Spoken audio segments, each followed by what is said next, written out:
भगवान की जय। श्री सत्यनारायण व्रत कथा पहला अध्याय। एक समय नैमिषारण्य तीर्थ में सौनकादि 88,000 ऋषियों ने श्री सूत जी से पूछा, हे प्रभु, इस कलयुग में वेद विद्या रहित मनुष्य की प्रभु भक्ति किस प्रकार मिलेगी तथा उनका उद्धार कैसे होगा। इसलिए हे मुनि, कोई ऐसा तप कहिए जिससे थोड़े समय में पुण्य प्राप्त हुए तथा मन वांछित फल मिले। वह कथा सुनने की हमारी इच्छा है। सर्वशास्त्र ज्ञाता श्री सूत जी बोले, हे वैष्णव में पूज्य, आप सब ने प्राणियों के हित की बात पूछी है। अब मैं उस श्रेष्ठ व्रत को आप लोगों से कहूँगा जिस व्रत को नारद जी ने लक्ष्मी नारायण से पूछा था और लक्ष्मीपति ने मुनि श्रेष्ठ नारद से कहा था, सो ध्यान से सुनो। एक समय योगीराज नारद जी दूसरों के हित की इच्छा से अनेक लोकों में घूमते हुए मृत्युलोक में पहुँचे। यहाँ अनेक योनियों में जन्मे हुए प्राय सभी मनुष्यों को अपने कर्मों द्वारा अनेकों दुखों से पीड़ित देखकर सोचा कि इस यत्न के करने से निश्चय ही प्राणियों के दुख का नाश हो सकेगा। ऐसा मन में सोचकर विष्णु लोक को गए। वहाँ श्वेत वर्ण और 4 भुजाओं वाले देवों के ईश नारायण को देखकर, जिनके हाथ में शंख चक्र गदा और पद्म थे तथा वरमाला पहने हुए थे, स्तुति करने लगे। हे भगवान, आप अत्यंत शक्ति से संपन्न हैं। मन तथा वाणी भी आपको नहीं पा सकती। आपका आदि मध्य अंत नहीं है। निर्गुण स्वरूप सृष्टि के आदि भूत व भक्तों के दुखों को नष्ट करने वाले हो, आपको नमस्कार है। नारद जी से इस प्रकार की स्तुति सुनकर विष्णु भगवान बोले, हे मुनि श्रेष्ठ, आपके मन में क्या है? आपका किस काम के लिए आगमन हुआ है? निसंकोच कहो। तब नारद मुनि बोले, मृत्युलोक में सब मनुष्य जो अनेक योनियों में पैदा हुए हैं, अपने अपने कर्मों के द्वारा अनेक प्रकार के दुखों से दुखी हो रहे हैं। हे नाथ, मुझ पर दया रखते हो तो बतलाइए कि उन मनुष्य के सब दुख थोड़े से ही प्रयत्न से कैसे दूर हो सकते हैं। श्री भगवान जी बोले, हे नारद, मनुष्यों की भलाई के लिए तुमने बहुत अच्छी बात पूछी है। जिस काम के करने से मनुष्य मोह से छूट जाता है वह मैं कहता हूँ, सुनो। बहुत पुण्य देने वाला स्वर्ग तथा मृत्युलोक दोनों में दुर्लभ एक उत्तम व्रत है। आज मैं प्रेम बस उनकर तुमसे कहता हूँ। सत्यनारायण का यह व्रत आपको अच्छी तरह विधि पूर्वक करके मनुष्य आयु पर्यंत आंसू होकर मरने पर मोक्ष को प्राप्त होता है। श्री भगवान के वचन सुनकर नारद मुनि बोले कि उस व्रत का फल क्या है, क्या विधान है और किसने यह व्रत किया और किस दिन यह व्रत करना चाहिए, विस्तार से कहिए। भगवान बोले, दुख शोक आदि को दूर करने वाला, धन धान्य को बढ़ाने वाला, सौभाग्य तथा संतान को देने वाला,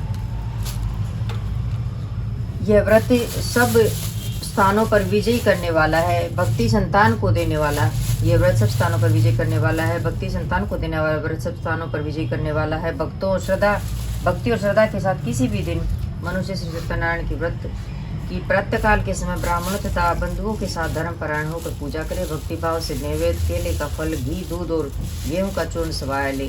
गेहूं के अभाव में साठी का चूर्ण, शक्कर तथा गुड़ ले और सब भक्षण योग्य पदार्थ जमा करके भगवान को अर्पण कर देवे तथा बंधुओं सहित ब्राह्मणों को भोजन कराए।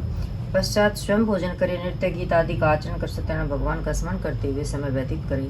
इस तरह व्रत करने पर मनुष्य की इच्छा निश्चय ही पूरी होती है। विशेषकर कलिकाल में भूमि पर यह मोक्ष का सरल उपाय है। बोलो सत्यनारायण भगवान की जय। दूसरा अध्याय। सूत जी बोले, हे ऋषियों, जिसने पहले समय में इस व्रत को किया है उसका इतिहास कहता हूँ, ध्यान से सुनो। सुंदर काशीपुरी नगरी में एक अत्यंत निर्धन ब्राह्मण रहता था। वह भूख और प्यास से बेचैन व नित्य पृथ्वी पर घूमता था। ब्राह्मणों से प्रेम करने वाले भगवान ने ब्राह्मण को दुखी देखकर बूढ़े ब्राह्मण का रूप धर उसके पास जा आदर के साथ पूछा, हे विप्र, नित्य दुखी व पृथ्वी पर क्यों घूमता है?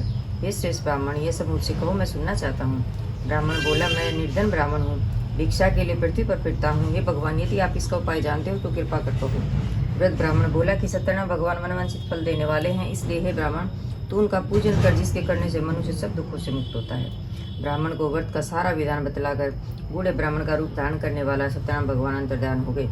जिस व्रत को वृद्ध ब्राह्मण ने बतलाया है मैं उसको करूँगा, यह निश्चय करके उसे रात में नींद भी नहीं आई और वह सवेरे उठ सत्यनारायण के व्रत का निश्चय कर भिक्षा के लिए चला। उसको भिक्षा में बहुत धन मिला, जिससे बंधु बांधवों के साथ उसने सत्यनारायण का व्रत किया। इसके करने से वह ब्राह्मण सब दुखों से छूटकर अनेक प्रकार की संपत्तियों से युक्त हुआ। उस समय से वह ब्राह्मण हर मास व्रत करने लगा। इस तरह सत्यनारायण भगवान के व्रत को जो करेगा वह मनुष्य सब दुखों से छूट जाएगा।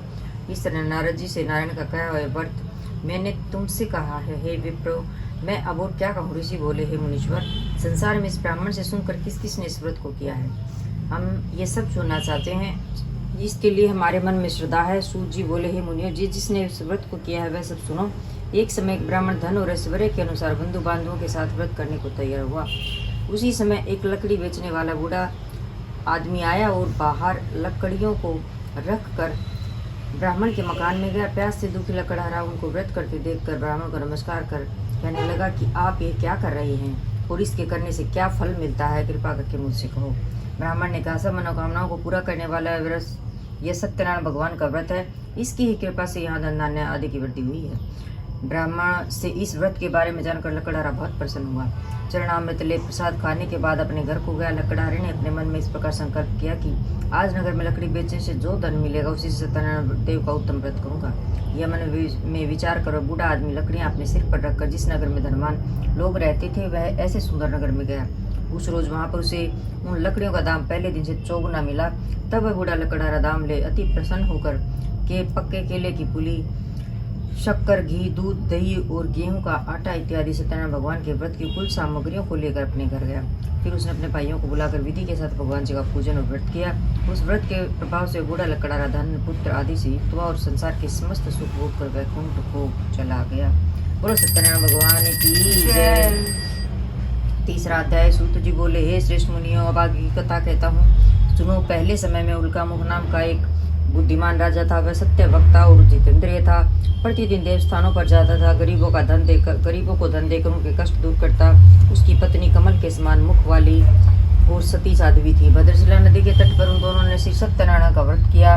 उस समय में वहाँ एक साधु वैश्य आया। उसके पास व्यापार के लिए बहुत साधन था। वह नाव को किनारे पर ठहरा कर राजा के पास आ गया और राजा को व्रत करते हुए देखकर विनय के साथ पूछने लगा, हे राजन, भक्तियुक्त चित्त से ये आप क्या कर रहे हैं? मेरी सुनने की इच्छा है, सो आप ये मुझे बताइए। राजा बोला, हे साधु, अपने बंधुओं के साथ पुत्र आदि की प्राप्ति के लिए महाशक्तिवान सत्यनारायण भगवान का व्रत कर रहा हूँ। राजा व्रत पूजन कर रहा हूँ। राजा के वचन सुनकर साधु आदर से बोला, हे राजन, मुझसे इसका सब विधान बताओ। मैं भी आपके कथा अनुसार इस व्रत को करूँगा। मेरे भी कोई संतान नहीं है और इससे निश्चय ही होगी। राजा से सब विधान सुनकर व्यापार से निवृत्त हो वह आनंद के साथ घर गया। साधु ने अपनी स्त्री से संतान देने वाले इस व्रत का समाचार सुना और कहा कि जब मेरी संतान होगी तब मैं इस व्रत को करूंगा। साधु ने ऐसे वचन अपनी स्त्री लीलावती से कहे। एक दिन उसकी स्त्री लीलावती पति के साथ आनंदित और संसर्ग धर्म में प्रवृत्त हो सत्यनारायण भगवान की कृपा से गर्भवती हो गई था। 10वें महीने में उसकी सुंदर कन्या का जन्म हुआ।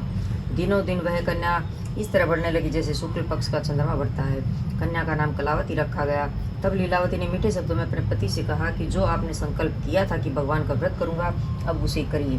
साधु बोला, हे प्रिय, इसके विवाह पर करूंगा। इस प्रकार अपनी पत्नी को आश्वासन देवा नगर को गया। कलावती पितृगृह में वृद्धि को प्राप्त हो गई। साधु ने जब नगर में सखियों के साथ अपनी पुत्री को देखा तो तुरंत दूत बुलाकर कहा कि पुत्री के वास्ते कोई सुयोग्य वर देख कर लाओ। साधु की आज्ञा पाकर दूत कंचन नगर पहुंचा और वहां पर बड़ी खोज कर देखभाल कर लड़की के लिए सुयोग्य वाणिक पुत्र को ले आया। उसी सुयोग्य लड़की को देखकर साधु ने अपने बंधु बांधवों सहित प्रसन्नचित्त अपनी पुत्री का विवाह उसके साथ कर दिया। किंतु दुर्भाग्य से विवाह के समय भी उस व्रत को करना भूल गया। तब श्री भगवान क्रोधित हो गए और श्राप दिया कि तुम्हें दारुण दुख प्राप्त होगा। अपने कार्य में कुशल साधु बनिया जामाता सहित समुद्र के समीप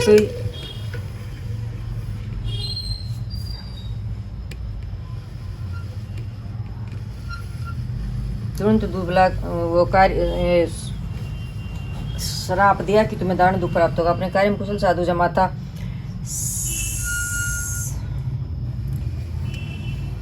अपने कार्य में कुशल साधु बनिया जमाता सहित समुद्र के समीप स्थित रतनपुर नगर में गया और वह दोनों ससुर जमाई चंद्रकेतु राजा के उस नगर में व्यापार करने लगे। एक रोज भगवान सत्यनारायण की माया से पीड़ित कोई चोर राजा का धन चुरा कर भागा जा रहा था, किंतु राजा के दूतों को आता देखकर चोरों ने घबरा कर भागते हुए राजा के धन को वहीं चुपचाप रख दिया और जहाँ वो ससुर जमाई ठहरे हुए थे। जब दूतों ने उस साधु वैश्य के पास राजा के धन को रखा देखा तो दोनों को बांध कर ले गए। प्रसन्नता से दौड़ते हुए राजा के समीप जाकर बोले, ये दो चोर हम पकड़ कर लाए हैं, कृपया आज्ञा दें। तब राजा के आज्ञा से उनको कठोर कारावास में डाल दिया गया और उनका सब धन छीन लिया। सत्यनारायण भगवान के श्राप द्वारा उनकी पत्नी भी घर पर बहुत दुखी हुई। घर पर जो धन रखा था वो उसे चोर चुरा कर ले गए। शारीरिक और मानसिक पीड़ा तथा भूख प्यास से अति दुखित हो अन्न की चिंता में कलावती एक ब्राह्मण के घर गई। वहाँ उसने सत्यनारायण भगवान का व्रत होते देखा। फिर कथा सुनी। प्रसाद ग्रहण कर रात को घर आई। माता ने कलावती से कहा, हे पुत्री, अब तक कहाँ रही? वह तेरे मन में क्या है? कलावती बोली, हे माता, एक ब्राह्मण के घर से सत्यनारायण भगवान का व्रत देखा है। कन्या के वचन सुनकर लीलावती भगवान के पूजन की तैयारी करने लगी। लीलावती ने परिवार और बंधुओं सहित श्री सत्यनारायण भगवान का पूजन किया और वर मांगा कि मेरे पति और दामाद शीघ्र आ जाएं। साथ ही प्रार्थना की कि हम सबका अपराध क्षमा करो। सत्यनारायण भगवान इस व्रत से संतुष्ट हो गए और राजा चंद्रकेतु को सपने में दर्शन देकर कहा, हे राजन, दोनों वेश्यों को प्रातः ही छोड़ दो और उनका सब धन जो तुमने ग्रहण किया दे दो, नहीं तो मैं तेरा धन, राज्य, पुत्र आदि सब नष्ट कर दूंगा। राजा से ऐसे वचन सुनकर भगवान कहकर भगवान अंतर्ध्यान हो गए। प्रातःकाल राजा चंद्रकेतु ने सभा में अपना सपना सुनाया। फिर दोनों वाणिक पुत्रों को कैद से मुक्त कर सभा में बुलाया। दोनों ने आते ही राजा को नमस्कार किया। राजा मीठे वचनों से बोला, हे महानुभाव, भाविवश ऐसा कठिन दुख प्राप्त हुआ है तुम्हें, अब तुम में कोई भय नहीं है। ऐसा कहकर राजा ने उनको नए नए वस्त्र आभूषण पहनाए। उनको जितना धन लिया था उसे दोगुना देकर उन्हें आदर सहित विदा किया। दोनों वैश्य अपने घर को चले गए। बोलो सत्यनारायण भगवान की जय। चौथा अध्याय। सूत जी बोले, वैश्य ने मंगलाचार करके यात्रा आरंभ की और अपने नगर को चला गया। उस नगर थोड़ी दूर निकलने पर दंडी वेशधारी सत्यनारायण ने उससे पूछा, हे साधु, तेरी नाव में क्या है? अभिमानी वाणी कसता हुआ बोला, हे दंडी, आप क्यों पूछते हो? क्या धन लेने की इच्छा है? मेरी नाव में तो बेल पत्ते भरे हैं। वैश्य का कठोर वचन सुनकर भगवान ने कहा, तुम्हारा वचन सत्य हो। दंडी ऐसा कहकर वहां से दूर चले गए। वहां कुछ दूर जाकर समुद्र के किनारे बैठ गए। दंडी के जाने पर वैश्य ने नृत्य क्रिया के बाद नाव को ऊंची उठे देखा। अचंभा हुआ और नाव में बेल पत्ते देखकर मूर्छित हो जमीन पर गिर पड़ा। फिर मूर्छा खुलने पर अत्यंत शोक प्रकट करने लगा। तब उसका दामाद बोला कि आप शोक ना करें, यह दंडी का श्राप है, अतः हमें उनकी शरण में चलना चाहिए, तब हमारी मनोकामना पूरी होगी। दामाद के वचन सुनकर साधु वाणिक दंडी के पास पहुंचे और अत्यंत भक्तिभाव से नमस्कार करके बोला, हे भगवान, आपकी माया से मोहित ब्रह्मा आदि भी आपके रूप को नहीं जानते, तब मैं ज्ञानी कैसे जान सकता हूँ? आप प्रसन्न होइए, मैं सामर्थ्य के अनुसार आपकी पूजा करूंगा, मेरी रक्षा करो और पहले के समानों का मैं धन भर दूँ। उसके भक्तियुक्त वचन सुनकर भगवान प्रसन्न हो उसकी इच्छा अनुसार वर देकर अंतर्ध्यान हो गए। तब उन्होंने नाव पर आकर देखा कि नाव धन से परिपूर्ण है। फिर वे भगवान सत्यनारायण का पूजन कर साथियों सहित अपने नगर को चला। जब अपने नगर के निकट पहुंचा तो दूत को घर भेजा। दूत ने साधु के घर जा उसकी स्त्री को नमस्कार कर कहा कि साधु अपने दामाद सहित इस नगर के समीप आ गए हैं। ऐसा वचन सुन साधु की स्त्री ने बड़े हर्ष के साथ सत्यदेव का पूजन कर पुत्री से कहा, मैं अपने पति के दर्शन को जाती हूँ, तू कार्य पूर्ण कर शीघ्र आ जाना। माता की ऐसे वचन सुनकर कलावती प्रसाद छोड़कर पति के पास गई। प्रसाद की अवज्ञा के कारण सत्यदेव ने रुष्ट हो उसके पति का नाव सहित पानी में डुबो दिया। कलावती अपने पति को न देख कर रोती हुई जमीन पर गिर गई। इस तरह नौका को डूबा हुआ तथा कन्या को रोता हुआ देखकर साधु दुखी हुआ, बोला, हे प्रभु, मुझसे या मेरे परिवार से जो भूल हुई है उसे क्षमा करो। उसके दीन वचन सुनकर सत्यदेव प्रसन्न हो गए और आकाशवाणी हुई, हे साधु, तेरी कन्या मेरा प्रसाद छोड़कर आई है, इसलिए इसका पति अदृश्य हुआ है। यदि वह घर जाकर प्रसाद खाकर लौटे तो उसे पति अवश्य मिलेगा। ऐसी आकाशवाणी सुनकर कलावती ने घर पहुंचकर प्रसाद खाया, फिर आकर पति के दर्शन किए। तत्पश्चात साधु ने बंधु बांधवों सहित सत्यदेव का विधि पूर्वक पूजन किया। उस दिन से वह प्रत्येक पूर्णिमा को सत्यनारायण भगवान का पूजन एवं कथा करने लगा। फिर इस लोक का सुख भोग कर अंत में स्वर्ग लोक हो गया। बोलो सत्यनारायण भगवान की जय। पांचवा अध्याय। सूत जी बोले, हे ऋषियों, मैं और भी कथा कहता हूँ, सुनो। प्रजापालन में लीन तुंगध्वज नाम का एक राजा था।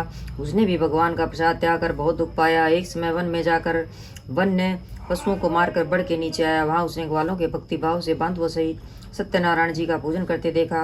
राजा देखकर भी अभिमानवश वहां नहीं गया और न ही नमस्कार भी किया। जब ग्वालों ने भगवान का प्रसाद सब उसके सामने रखा तो प्रसाद को त्याग कर अपनी सुंदर नगरी को चला गया। वहां उसने अपना सब कुछ नष्ट पाया तो जान गया कि सब भगवान ने किया है। तब वह विश्वास कर ग्वालों के पास आया और विधि पूर्वक पूजन का प्रसाद खाया तो सत्यदेव की कृपा से पहले जैसा था वैसा ही हो गया। फिर दीर्घ काल तक सुख भोग कर मरने पर स्वर्गलोक को गया। जो मनुष्य इस परम दुर्लभ व्रत को करेगा, भगवान की कृपा से उसे धन धान्य की प्राप्ति होती है तथा सब मनोरथ पूर्ण होकर अंत में वैकुंठ धाम को जाता है। जिन्होंने पहले इस व्रत को किया, अब उसके दूसरे जन्म की कथा कहता हूँ। वृद्ध शतानंद ब्राह्मण ने सुदामा का जन्म लेकर मोक्ष को पाया। उल्का मुख नाम का राजा दशरथ होकर वैकुंठ को प्राप्त हुआ। साधु नाम के वैश्य ने मोरध्वज बनकर अपने पुत्र को आरे से चीरकर मोक्ष को प्राप्त किया। महाराज तुंगध्वज ने स्वयं भू होकर भगवान में भक्ति युक्त कर्म का मोक्ष प्राप्त किया। इति श्री सत्यनारायण व्रत कथा संपूर्ण। बोलिए श्री सत्यनारायण भगवान की जय। जय बजरंगबली हनुमान। हर हर महादेव। जय माता दी। जय हो।